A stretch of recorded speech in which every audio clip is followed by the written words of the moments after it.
تو ایک شخص نے حضور سے کہا کہ حضور مجھے کوئی وصیت کیجئے۔ حضور نے اسے ارشاد فرمایا کہ تو غصہ نہ کیا کر۔ اس نے پھر کہا مجھے وصیت کیجئے، تو آقا کریم نے پھر فرمایا غصہ نہ کیجئے۔ اس نے پھر کہا، یہ بات ایک بار نہیں، اس نے کئی بار حضور سے پوچھی۔ وہ کوئی اور وصیت طلب کرنا چاہ رہا تھا کہ یہ تو ٹھیک ہے، کچھ اور وصیت بھی کیجئے۔ اس سے ایک تو اس شخص کی ذاتی صورتحال ایسی ہوگی، اور دوسری یہ ہے کہ اس نصیحت کی اہمیت کے پیش نظر کہ غصہ جب انسان کو آتا ہے تو وہ مغلوب ہو جاتا ہے اور بہت غلط فیصلے کر بیٹھتا ہے۔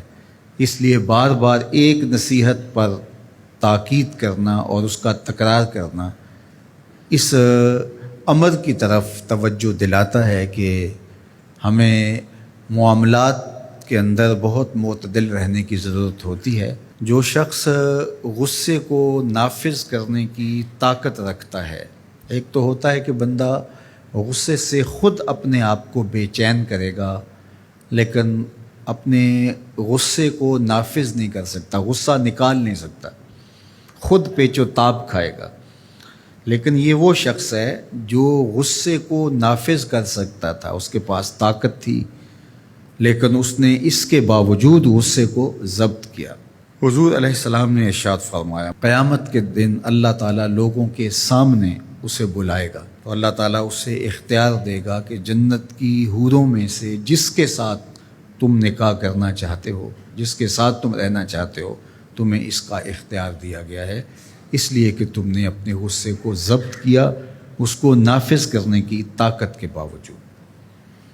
اور ایک روایت حضرت سلیمان بن سرد رضی اللہ تعالی عنہ سے مروی ہے، کہتے ہیں کنت جالسا مع النبی صلی اللہ علیہ وآلہ وسلم، میں حضور علیہ السلام کی مجلس میں بیٹھا ہوا تھا۔ دو لوگ تھے، وہ آپس میں الجھ رہے تھے۔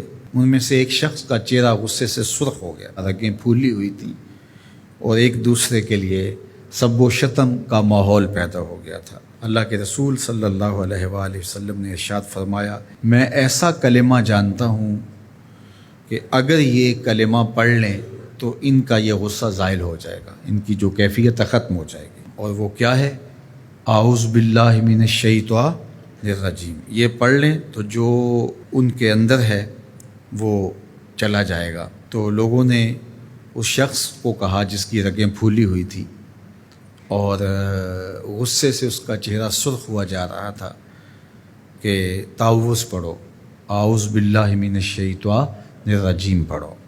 اور یہ اللہ تعالیٰ نے قرآن مجید میں ارشاد فرمایا ہے کہ جب غصے سے انسان بے قابو ہو جائے تو اس کو چاہیے کہ وہ اپنے غصے سے باہر نکلنے کے لیے تعوذ پڑھے۔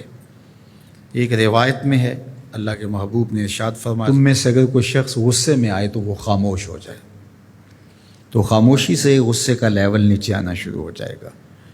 اور ایک روایت میں ارشاد فرمایا، جب تم میں سے کوئی شخص غصے میں ہو تو وہ کھڑا ہوا ہو تو وہ بیٹھ جائے، اور اگر اس کا غصہ اس سے زائل ہو گیا تو ٹھیک، ورنہ لیٹ جائے۔ یعنی اگر وہ کھڑا ہو تو بیٹھ جائے، اور اگر بیٹھنے کے باوجود بھی غصہ ختم نہیں ہونے پا رہا تو لیٹ جائے، خاموش ہو جائے، تعوذ پڑھے، اور بیٹھ جائے یا پھر لیٹ جائے۔ تو یہ چار صورتیں غصے کو کم کر دیتے ہیں۔